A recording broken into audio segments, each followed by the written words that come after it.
नमस्कार मेरे प्रिय भाई बहनों। अ, ये तो जग जाहिर है, सभी जानते हैं कि जो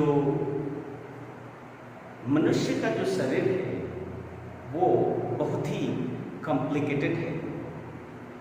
मनुष्य का जीवन, मनुष्य का ये शरीर, मनुष्य का जो अस्तित्व है ये बहुत ही इम्पोर्टेंट है इस सृष्टि में। क्योंकि इस मनुष्य रूपी ये जो यंत्र है, ये जो बायोलॉजिकल मशीन है, इसके अंदर न जाने क्या क्या खजाना छुपा हुआ है। कहा जाता है जो कुछ इस ब्रह्मांड में है वो कुछ इस पिंड के अंदर है। पिंड का मतलब जो हमारा अस्तित्व है, ये देह है जो हम धारण किए हैं, इसके अंदर वो सारी चीजें है।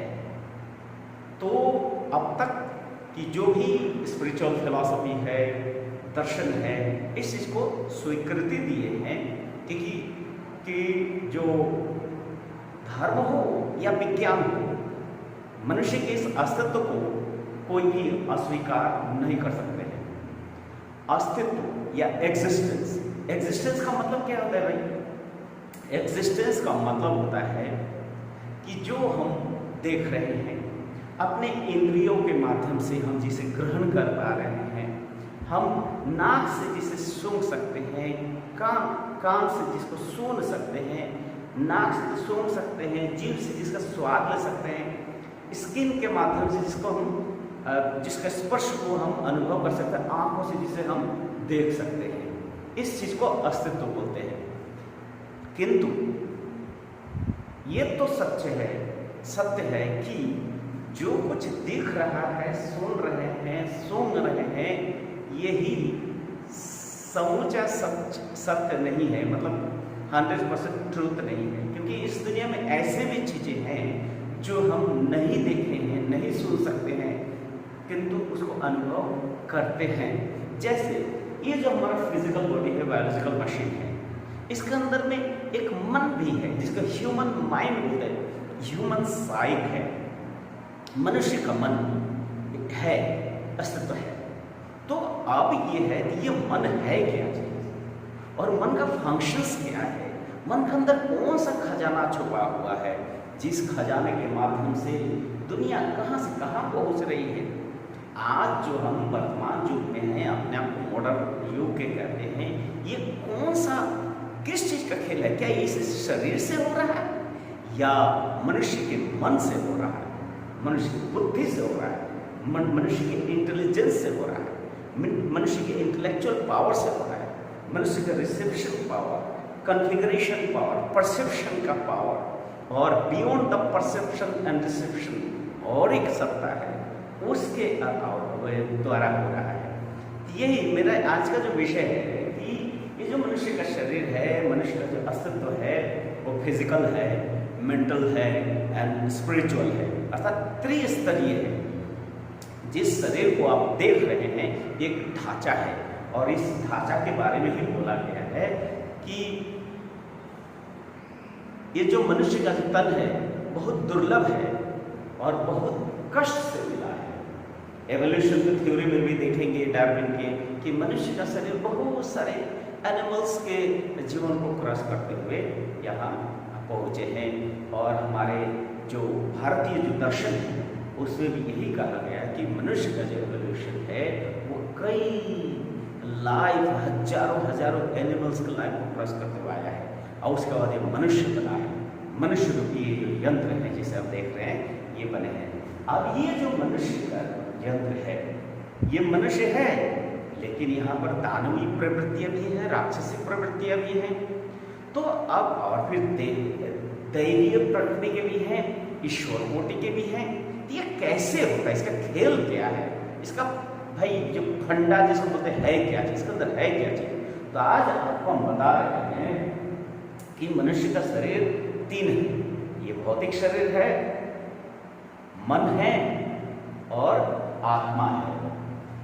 ये जो आप देख रहे हैं इस डायग्राम में हम दिखा रहे हैं कि मनुष्य का जो शरीर, जिसको देह हम आप देख रहे हैं, जिनका आवाज आप सुन रहे हैं, ये जो शरीर क्या है, और इस शरीर को मन के साथ सुंदर समन्वय, और फिर मन को आत्मा के साथ सुंदर समन्वय कैसे कर सकते हैं, अर्थात फिजिकल, मेंटल एंड स्पिरिचुअल, ये जो बैलेंस कैसे हो सकता है, और इस अस्तित्व में क्या क्या चीज छुपा हो सकता है, और एक साधारण आदर्श व्यक्ति कैसे सुप्रीम या महान ग्रेट बन सकते हैं। तो आप देखें यहाँ पर सबसे पहले जो देह है, ये शरीर है, उसके बाद हमारा मन है। मन के कई स्तर है, स्तर विन्यास है। हमारे आनंद सूत्र में कहा गया है कि जो मनुष्य का जो मन है वो क्या है, कि जो केले के फूल की तरफ पांच स्तरों में विन्यस्त है। तो इसको बोले ये जो मनुष्य का जो मन है पंच कोशात्मक, जैवीय वृत्ति, कदली, पुष्पवत, अर्थात ये जो मनुष्य का जो मन है 5 स्तरों में बटा हुआ है। उसके बाद ये 5 स्तर में क्या क्या फंक्शंस है, इससे क्या क्या मनुष्य अगर इस 5 जो लेयर्स है उसको अगर जागृत करे, उसकी साधना करे, उसमें छुपे हुए जो खजाना है, हीरे मोती माणिक जो है, उसको हम कैसे निकालें, और उसको निकालने का क्या क्या पद्धति है, क्या विज्ञान है, कौन सी मेथोडोलॉजी है, कौन सा तरीका है जिसके माध्यम से हम इन स्तरों को मजबूत कर सकते हैं और आगे बढ़ सकते हैं। जिन 5 स्तरों का नाम आप जानते ही हैं, जैसे एक स्तर है, ये हमारा शरीर है, इसको कहते हैं अन्नमय कोश। ये भौतिक देह है, अन्नमय माने अन्न से बना हुआ, भोजन के द्वारा बनाया हुआ जो शरीर है उसको अन्नमय कोश कहते हैं। कोश मतलब चैम्बर है, ये आधार है। उसके बाद इसके ऊपर जो चैम्बर है, मन का चैम्बर, वो पहला चैम्बर है काममय कोश, जिसको हम कॉन्शियस मन बोलते हैं।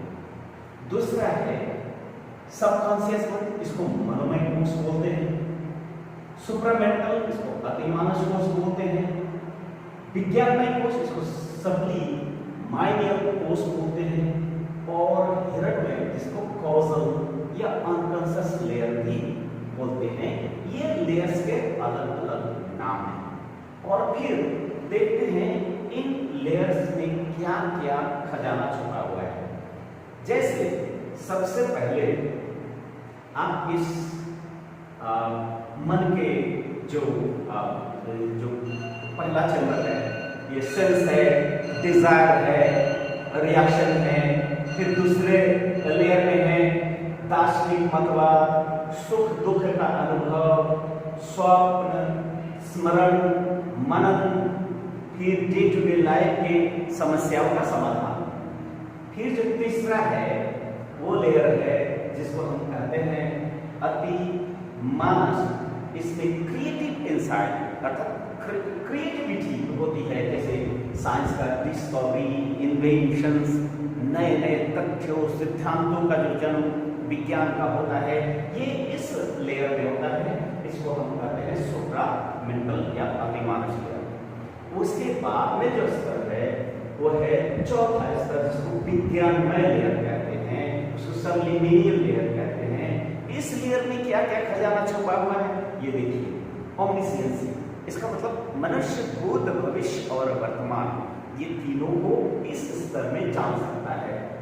तन्मात्राओं का ज्ञान पूर्ण रूप से होता है। तन्मात्रा का मतलब आप लोग जानते होंगे कि इस दुनिया को हम कैसे ग्रहण करते हैं। दुनिया का अस्तित्व को हम समझते हैं तो तन्मात्राओं के द्वारा, इसको इंग्लिश में बोलते हैं इन्फरेंस। इन्फरेंसेस के माध्यम से वो इन्फरेंस हमारे ज्ञानेंद्रिय सेंसरी ऑर्गन को में हिट करता है। सेंसरी ऑर्गन तन्मात्राओं के द्वारा उस वस्तु का इंफॉर्मेशन हमारे चित्त में पहुंच जाता है, और चित्त के बाद हायर लेवल में जाके उसके अस्तित्व को, उसके एग्जिस्टेंस को हम समझते हैं। इसीलिए ये जो तन्मात्राओं का पूरा ज्ञान, ये जो दुनिया के बारे में जो कॉन्सेप्ट है पूर्ण रूप में 100%, ये जो पंचभूतात्मक जगत है, इसे तन्मात्रा है, इसको हम इस लेयर में जाके ही संपूर्ण रूप से इसको अनुभव कर सकते हैं। इसीलिए इसको बोला जाता है तन मात्राओं का पूर्ण ज्ञान, और इस पृथ्वी ये जो जगत है ब्रह्मांड, इसके बारे में पूर्ण ज्ञान। फिर वोकल पावर, बहुत तरह के विभूतियां माने शक्ति सामर्थ्य इसमें जागृत होते हैं। फिर इसमें जो कैरेक्टर में जो परिवर्तन आता है, मनुष्य के चरित्र में जो परिवर्तन आता है, तो मनुष्य में कृपा, मृदुता माने मॉडेस्टी जिसको बोलते हैं, पैसेंस आता है। उसके बाद सुस्थिरता मतलब स्थिर होते हैं। उसके बाद वैराग्य, इसमें वैराग्य की भावना अर्थात डिटैचमेंट फ्रॉम द वर्ल्ड। उसमें धृति, फिर सफलता, उसके बाद गांभीर्य, हास्य, प्रशांति, आध्यात्मिक आनंद, विनम्र, ध्यान, उद्यम, अक्षोभ मतलब विचलित नहीं होना, औदार्य और एकाग्रता। ये सारे गुण आदमी में तब जागृत होता है जब मन के चौथे जो लेयर्स है उस स्तर में आप पहुंचते हैं। उसके बाद पांचवा स्तर जो है वो कहते हैं ब्राह्मी आकर्षण। इसको कहते हैं silver lining between mind and the consciousness. अर्थात ये एक ऐसा स्थान है जब मन चरम विकास पे है, और यहाँ पर एक बारीक सा गोल्डन लाइन है, गोल्ड लाइन है।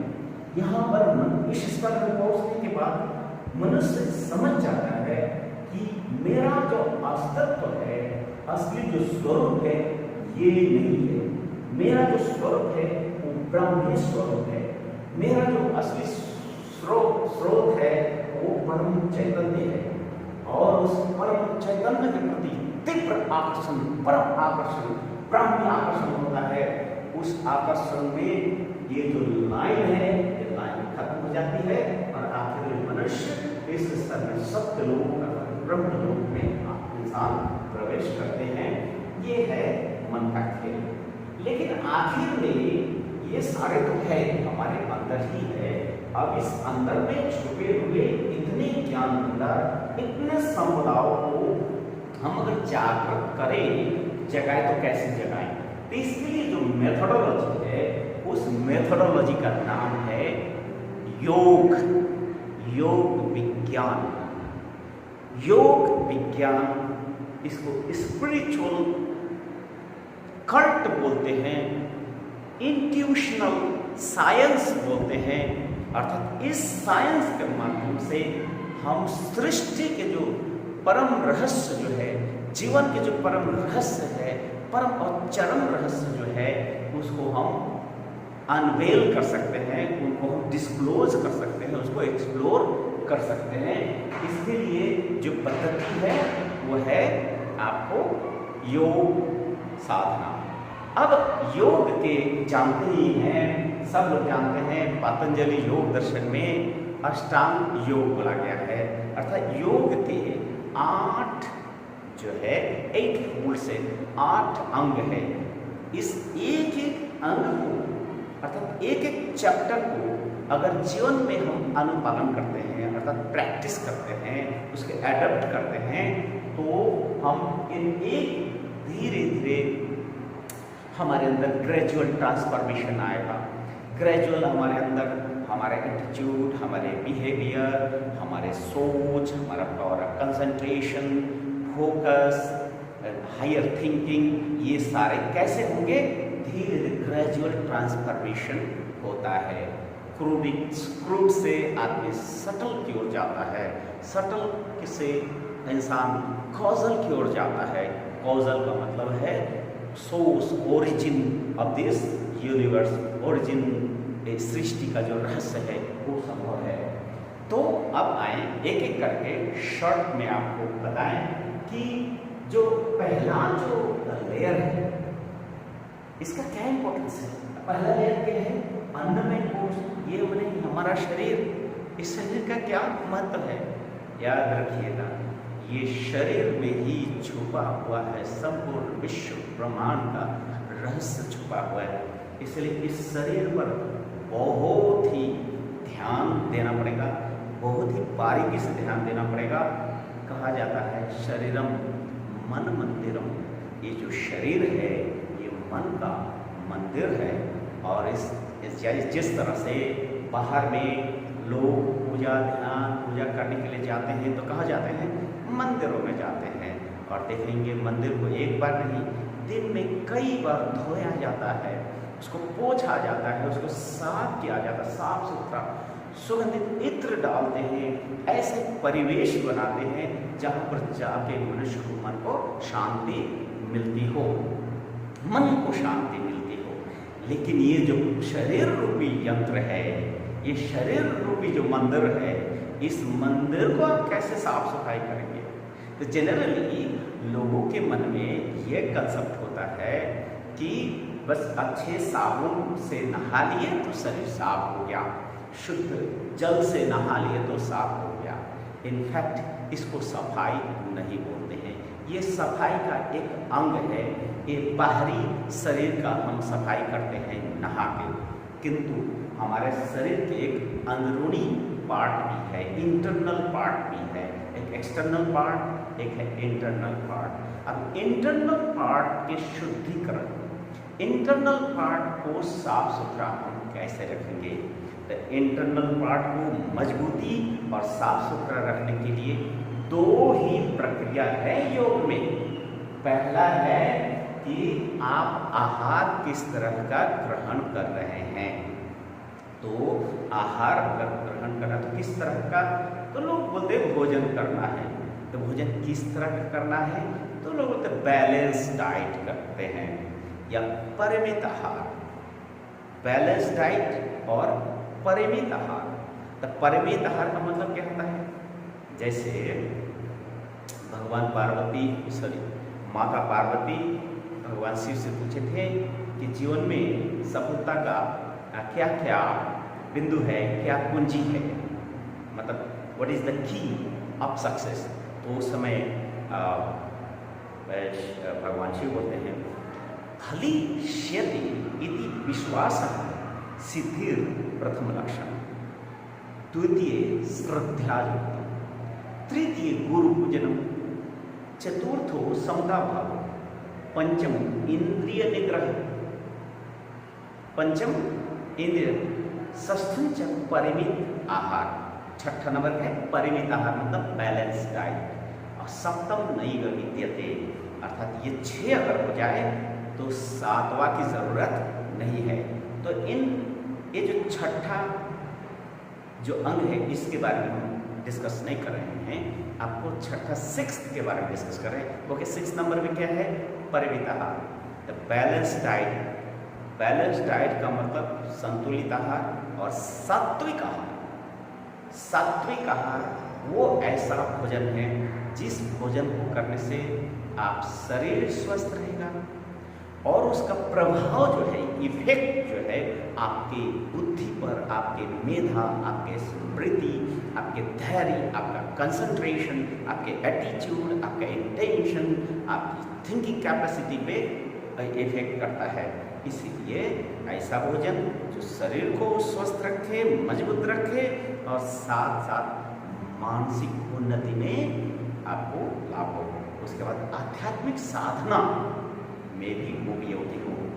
ये तीनों क्षेत्र में जो मददगार होता है वही ट्रू सेंस ऑफ स्पिरिट जो बोलते हैं ना, आध्यात्मिक भोजन या सात्विक आहार, परिमित आहार कहते हैं। इसमें इसीलिए बहुत लोग ऐसे इस जो लेयर्स है इसको इग्नोर करते हैं। ये जो इग्नोर करना ये मनुष्य के लिए बहुत ही नुकसानदायक होता है, बहुत ही बुरा होता है। हमें इग्नोर नहीं करना चाहिए। जीवन के अगर हायर लेवल में जाना है तो ये जो पहला जो स्तर है अस्तित्व के, जो अन्नमय कोश, जिससे ये कोश मजबूत होता है, ये शरीर, ये आधार, ये मशीन मजबूत होता है, जो मशीन के अंदर ये पूरा मन हमारा, क्योंकि ये शरीर जो है मन का कैरियर है, वाहन है, हम लोग कैरी कर रहे हैं, पूरा अस्तित्व इसी पर निर्भर कर रहा है।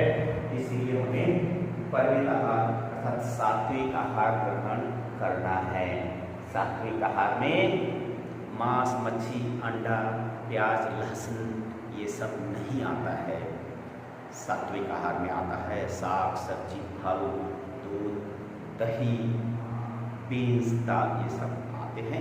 कई बार इस क्लास में हम बताए हैं, लेकिन अब है ये हो गया आपको परिमित आहार। इससे ज़्यादा और डिटेल में हम नहीं जान चाह रहे हैं, लेकिन जो भी मनुष्य जीवन में आगे बढ़ना चाहते हैं उनको बैलेंस डाइट परिमित आहार सात्विक आहार ग्रहण करना ही होगा, तभी योग मार्ग में वो आगे बढ़ सकते हैं।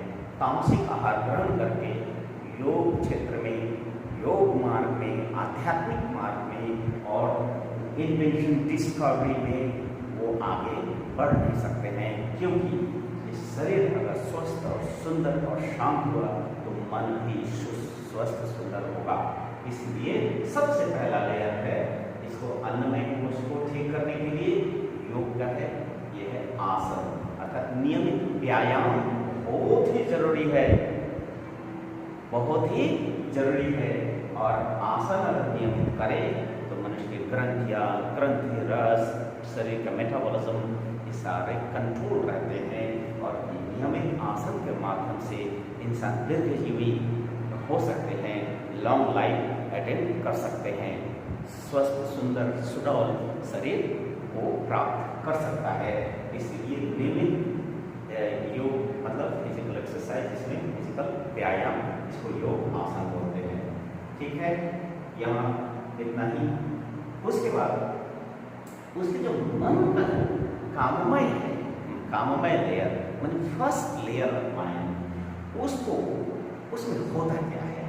जैसे कि आप जानते हैं जो पहला लेयर का काम ही है दुनिया के बारे में इंद्रियों के माध्यम से इंफॉर्मेशन कलेक्ट करना, अर्थात सेंसिंग, अर्थात दुनिया के बारे में इंफॉर्मेशन कलेक्शन करना इंद्रियों के माध्यम से, सेंसोरी ऑर्गन के माध्यम से। वो हुआ किसका काम है? मनोमय कोश का।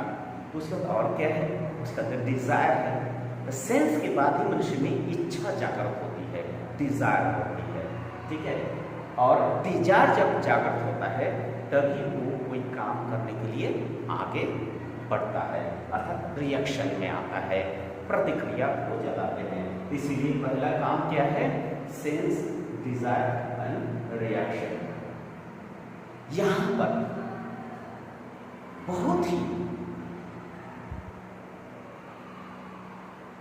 सावधानी से हमें चलना चाहिए। ये क्योंकि फर्स्ट ईयर इस गेटवे से सब कुछ आता है हमारे अंदर, अच्छा बुरा सब कुछ आ जाता है। और इस समय अगर हमारा सेंस और डिजायर पर हम अगर कंट्रोल नहीं करते तो हमारी जो गति धारा है जीवन की वो उल्टी पड़ सकती है। इसीलिए जीवन की गति उल्टी धारा में ना बहे और संयमित रहे, नियंत्रित रहे। इसीलिए अष्टांग योग में जो पहला जो पाठ है वो है यम और नियम है, अर्थात यम नियम के पालन करने से ही मनुष्य के मन में जो जड़ संघात होती है, जड़ की जो संघात होती है अर्थात जो स्ट्राइक होता है, उस पर नियंत्रण हम कर सकते हैं। यम नियम अर्थात अहिंसा सत्य अस्त्य अपरिग्रह ब्रह्मचर्य। नियम है शौच संतोष तपः स्वाध्याय ईश्वर प्रणिधान, ये है यम और नियम। इस यम नियम के पालन करने से मनुष्य का जो मन का पहला लेयर है ये काममय कोश अर्थात सेंस डिजायर और रिएक्शन पे आदमी का नियंत्रण होता है, क्योंकि ये मन चंचल होता है, जागृत होता है। इस चंचल अवस्था में जब तक ये स्थिर नहीं होता, अपनी भावनाओं पे, अपने इंद्रियों पे, अपने भावग्रहण में संवेदनाओं का अगर नियंत्रण नहीं कर पाए तो फिर आगे के लेयर में आप पहुंच नहीं सकते हैं। इसलिए इस लेयर को मजबूत करने के लिए योग में पहला है यम नियम, अर्थात यम नियम जब तक आप पालन नहीं कर पाएंगे तो आपका ये जो चंचल मन जो है स्थिर कभी हो नहीं सकता है। चंचल मन को स्थिर करने के लिए जो पहला है वो है यम और नियम है। इसको अपने दिमाग में पिरो लें। इसको पालन करते ही हमारा मन जो है चंचल मन स्थिर हो जाएगा। सेंस और डिजायर और रिएक्शन, इन तीनों पे नियंत्रण होगा। उसके बाद जो दूसरा हमारा लेयर है जिसको बोलते हैं मनोमय कोश, अर्थात काममय से पर मनोमय कोश। इस मनोमय कोश में बहुत जैसे कि आप जानते हैं मनोमय कोश का जो फंक्शन है वो क्या है, थिंकिंग, चिंतन करना, मेमोरी, स्मरण रखना, और डे टू डे लाइफ की जितनी भी समस्याएं हमारे सामने आती हैं, वो छोटी हो बड़ी हो, स्मॉल हो या कॉम्प्लेक्स हो, ये सब का समाधान हमारे मनोमय कोश में करते हैं। और जितने भी दार्शनिक कॉन्सेप्ट है, हिंदू, मुस्लिम, सिख और रिलीजियस कॉन्सेप्ट है, ये यहीं पर होता है। और सुख दुख का अनुभव, सुख या दुख का अनुभव मनुष्य के इस मनोमय कोश में होता है। जनरली लोग कहते हैं कि हमारे शरीर को कष्ट है, इनफैक्ट शरीर को कोई कष्ट नहीं होता है। सुख और दुख का बोध, अनुभव, अनुभूति, फीलिंग मनुष्य इस लेयर में मनोमय कोश में आता है। शरीर से काममय, काममय के बाद इसमें आता है। और इस कोश को अर्थात आपका मनन, अर्थात गहन चिंतन, स्मरण, मेमोरी शक्ति, फिलोसॉफिकल कॉन्सेप्ट, सुख दुख का अनुभव कब होगा, जब मन की स्थिरता और गहराई में होगी। और ये गहराई कब होगी, तब होगी जब मन स्थिर होगा। और स्थिर के लिए मनुष्य को क्या करना होगा, प्राणायाम। क्योंकि ये जो मन है, मनोमय कोश है, वो चंचल तभी होता है जब प्राण वायु जो है अस्थिर हो जाता है, चंचल होता है, तभी ये मन की, इसीलिए बोला जाता है इंद्रियाणाम मनोनाथ मनः नाथस्तैव मारुतः। इंद्रियों का नाम मन है और मन का नाम वायु है, प्राण वायु है। ब्रीदिंग कंट्रोल, ब्रीदिंग कंट्रोलिंग जो फैकल्टी है वही प्राणायाम। अगर प्राणायाम अगर बढ़िया से हो तो आदमी के अंदर में दार्शनिक चिंतन, स्मरण, मनन, डे टू लाइफ की प्रॉब्लम सॉल्व करने में समय नहीं लगता है, इंटेलिजेंस यही आता है। और स्वप्न भी इंसान इसी में ही देखते हैं, अच्छे स्वप्न, बुरे स्वप्न, जीवन जीने का स्वप्न, जीवन में आगे बढ़ने का स्वप्न, ये सारी चीज मनुष्य इस मनोमय कोश में होता है। इसलिए ब्रीदिंग कंट्रोल बहुत उपयोगी होता है। इसलिए अष्टांग योग का एक प्राणायाम है, मनुष्य के मनोमय कोश को मजबूत करता है। उसके बाद अगर हम देखें तो थर्ड लेयर, जिसको हम अति मानस कोश कहते हैं, इस अति मानस कोश में क्या होता है, यहाँ पर creativity, creative insight, science and discovery. तो यहाँ पर क्या होता है, इस लेयर में अगर जाएंगे अति मानस कोश में, यहीं पर मनुष्य जितनी भी साइंटिफिक रिसर्च, जितनी भी थ्योरी है, जितने भी फॉर्मूला साइंस के आए हैं, सारे इसी लेयर में होता है। इसको बोलते हैं अति मानस या सुप्रा मेंटल लेयर। इस लेयर में ही मनुष्य हर तरह के अर्थात इस लेयर से ऊपर जाके यहाँ पर जाके रिसर्च करते हैं। जितने भी नए नए तथ्य विज्ञान के आते हैं, मनुष्य के इसी मन से ही आता है। इसलिए अगर इंसान धारणा, बट यहाँ पर मेंटल हमेशा कोशिश रहती है, संघर्ष रहता है, संघर्ष करते करते करते करते करते मनुष्य ये क्रिएटिव इंसाइट को जन्म देता है। और इसके लिए धारणा एक प्रोसेस है, मेथडोलॉजी है, जिसके माध्यम से इंसान उस अवस्था में पहुंच सकते हैं। उसके बाद चौथा जो लेयर है, ये कारण मन का, ये जो है लेयर है कारण मन का, ये सेकेंड लेयर है कह सकते हैं। इस अवस्था में इंसान ओमनीसाइंट अर्थात त्रिकालदर्शी हो सकते हैं। इससे पहले मैं बोल दिया हूँ, बहुत सारे ऐसे वोकल पावर इसी लेयर से भी होते हैं। हिप्नोटिज्म, सम्मोहन, ये सारे गुण इसी में आएगा। मनुष्य में मृदुता, प्रसन्नता, आध्यात्मिक आनंद, विनम्र, ध्यान, अक्षोभ,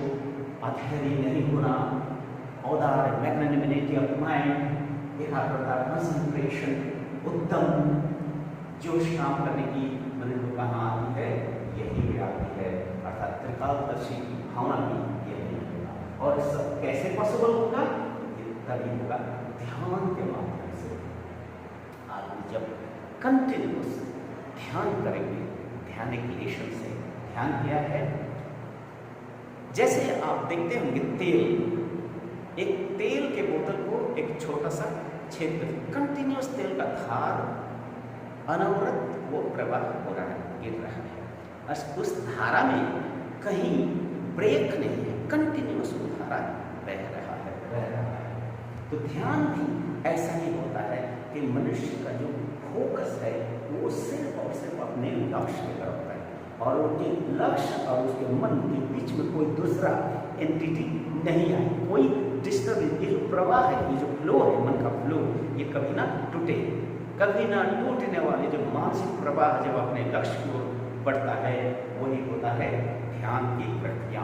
और ध्यान और कुछ नहीं, ब्रह्म आकर्षण, अर्थात उस परम चैतन्य जगत सृष्टा सुप्रीम कॉन्शियसनेस, उसके प्रति तीव्र आकांक्षा, तीव्र आकर्षण, इतनी आकर्षण की कि कोई भी बांध उसको रोक नहीं सकता है, इतना आकर्षण है। और तीव्र जब आकर्षण होता है तभी ध्यान के माध्यम से मनुष्य कहाँ पहुँचता है? ब्रह्म आकर्षण, तीव्र आकर्षण से कि यही एक है हिरणमय कोश। हिरणमय कोश के माध्यम से, ध्यान के माध्यम से मनुष्य कहाँ प्रवेश करता है? हिरणमय कोश।